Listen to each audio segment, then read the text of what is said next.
A fantastic return to the Masters for Ryan Day, back in the big time for the first time in 8 years, and although you've appeared at the Masters at Wembley, your first time down the steps at Ali Pali. Yeah, really enjoyed it. It was a great win in the end. 3-0 down. It wasn't looking good at one stage, but I played really well from there. And like you said, Ali Pali was a fantastic place to come and play snooker, and packed house, and just delighted to be through to the next round. We know that you've had your difficult times with the sport. Was there a time in that 8-year period where you wondered whether you might ever get back in a Masters? Yeah, obviously it's been a long time. Maybe 5-6 years ago, I was losing to players on the circuit at the PTC events and tournaments in China, and you were wondering where your game was, and you were scratching around. Something clicked, and I feel like I've been playing a lot better for quite a few years now, but especially this year. I've been playing very consistent stuff, even though in the middle of it all, my cue got snapped in half. But I've gone deep at the UK just before Christmas, and it's given me a real shot in the arm in terms of confidence coming to the Masters. I'm going to be mentioning in the intro that you've finally broken the ranking event duck, and you've probably answered this question loads of times already, but just how nice was it to finally get over the line in a ranking event final and be a winner and have a trophy to take home? Yeah, of course, it was fantastic. It came out of the blue, really, because it was the first event of the season. Hadn't practiced much after losing in Sheffield in the first round, which was a major blow and a big disappointment. But as soon as I got to Riga, I dropped into a good rhythm when I was playing, and beat Barry Hawkins in the first match, which was a tough starter, and then I went from strength to strength. And like you said, it was a great feeling to finally get your hands on a big trophy.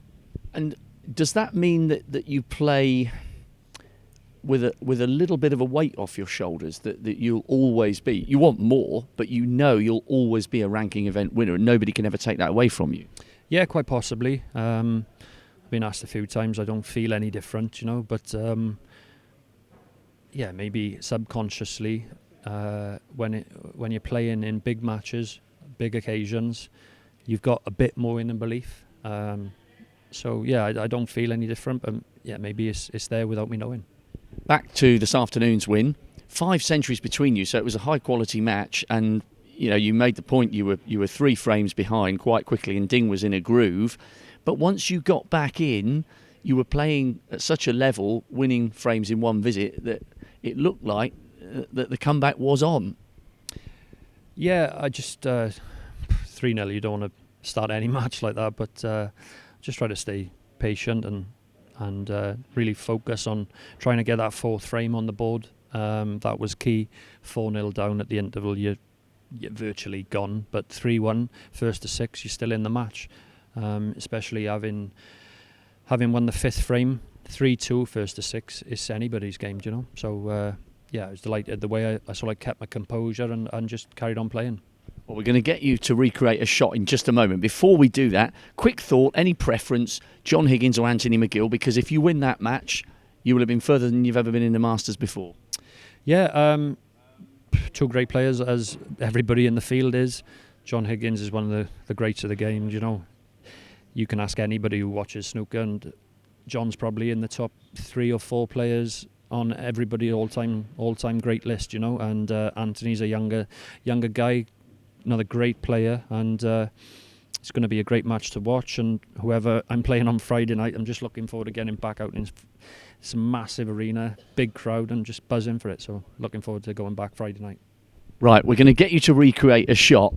Now, this was a frame you'd already won at this point. Can I just say this is easier shot when you're on 107. There's probably more pressure on it now in front of the cameras, okay? He's getting his excuses in early. Yeah, 107 into the break is a bit easier. Right, so frame's over. There's a little bit of showboating. You've gone blue to pink, and it was literally perfect. Watching on TV, it seems as though you must have come through there with nothing more than about 4 millimetres to spare and got yourself in pole position. So here we go, the dynamite under pressure here. Right, I'm going to have one go because we could be here all night, okay? And I want to get back home to Wales, so I'll give you one go and then we'll see. Right, okay. Is this about right, yeah? Is this accurate? I'm assured it's inch perfect. we go. Well, that's the first bit done. It's not far off.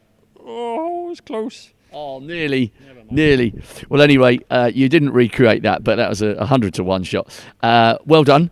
See you towards the weekend. Excellent. Thank you very much.